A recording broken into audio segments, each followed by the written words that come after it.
everyone! In this video, I will present my analysis of a learning video based on three pedagogical aspects.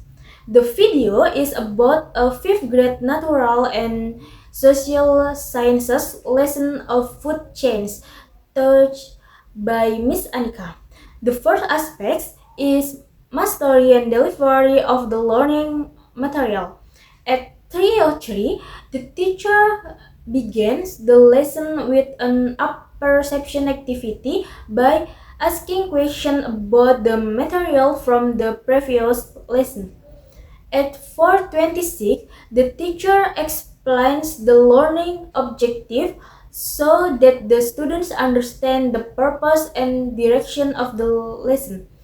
Then, at 6:30, the teacher plays a learning video.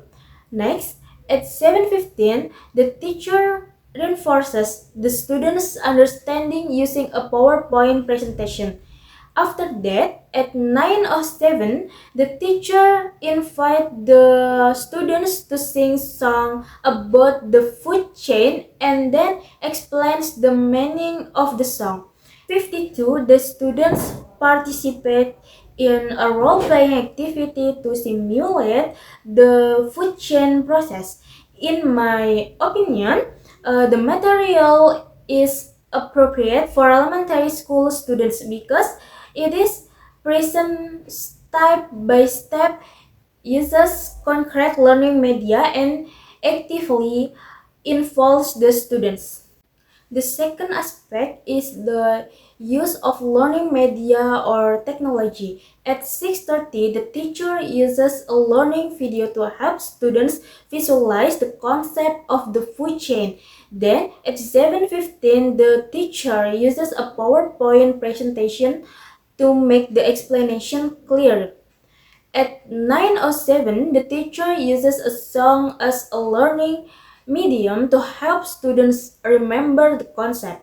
Next, at 10:52, the teacher uses a role-playing activity so that students can understand the material through direct learning experience. In my opinion, the learning media are effective because they help students understand the concept and increase students' engagement in the learning process.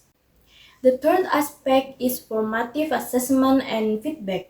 At 3:03, the teacher checks the students' prior understanding through a question and answer activity.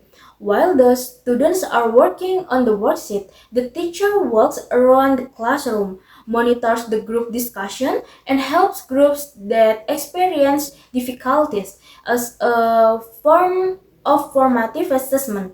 At 16:52, the students present the result of their group discussion, while the other groups are given the opportunity to ask questions. Then, at 18:45, the teacher provides direct feedback to the students. At 19:13, the teacher and the students give applause as a form of positive reinforcement. At 24:56, the teacher gives a formative test to evaluate each student's understanding. Finally, at 27:28, the teacher invites the students to reflect on the lesson. However, only 2 students share their reflection. In my opinion, it will be better if all students were given the opportunity to share their opinions so that everyone could participate in the reflection activity.